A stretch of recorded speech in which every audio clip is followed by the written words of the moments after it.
Hi guys, mi niko hapa kwa ukumbusha tu. Najua vitu tumesikia sana, lakini sasa ni kwa ukumbusha tu. That this kind of people wenyewe hamtaki kuisha life yenu. Azini unataka uisha life ya mtu mwingine, unataka ukuwe kama mtu mwingine. Why can't you just accept yourself? Why can't you accept yourself with your weakness? Imagine kuna mtu atakubali tuna hizo weakness.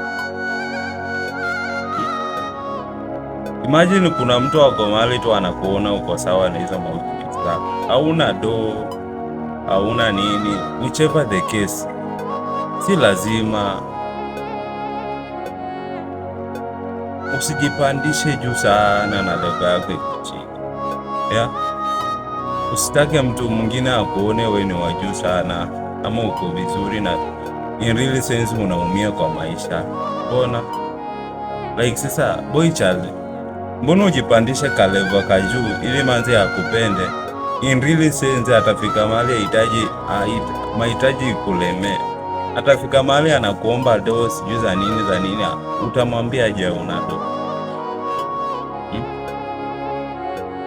When meeting someone at the first place, just be open, be honest. Yani ambia mtu ukweli, mwambie for sure mimi niko hivi na hivi, kipato changu ni hivi, wanapata so kwa siku, yeah, wanapata choani kwa siku.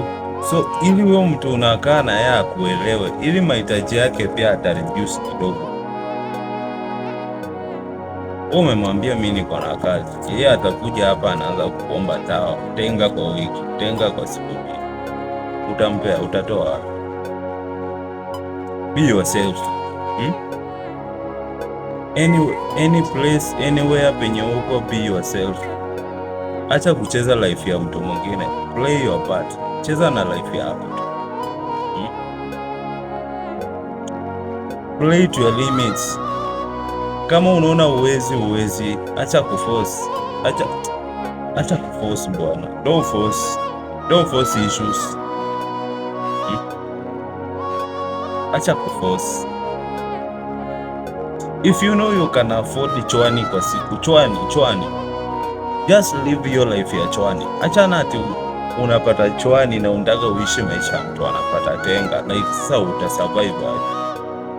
Unataka pia ukule kuku, ukule chapati, ukule nini na unapata chwani, like how? This life hata haihitaji ujipandishe level. This life needs a plan. Unajua without a plan, hata saa hiyo ukipata milioni 10 utajikuta hiyo pesa yote imeisha within a week na hakuna kitu yote ya maana umepata. Lakini kuna mtu mahali kama ako na plan, unaweza pata sawa kwa mwezi, lakini within some months umemake it kwa maisha, sababu uko na plan na unatumia common sense vizuri. Sawa? Then there is nothing like ati kuintroduce mtu kwa maisha yako ni mbaya. Just introduce, but make sure unachunguza ni nani unaintroduce kwa maisha yako. Yeah? Ujua ni nani unaintroduce kwa maisha yako. Ukishajua hiyo deni mulete. Kama ni wakuleta value, mulete, mbona umwachilie? Alafu kitu kingine, usiruhusu kila mtu atoke kwa maisha yako. Si kila mtu mwenye anatoka kwa maisha yako kumaanisha alikuwa mbaya ama alikuwa mwovu, na si kila mtu anakukosea kumaanisha mtu ni mbaya.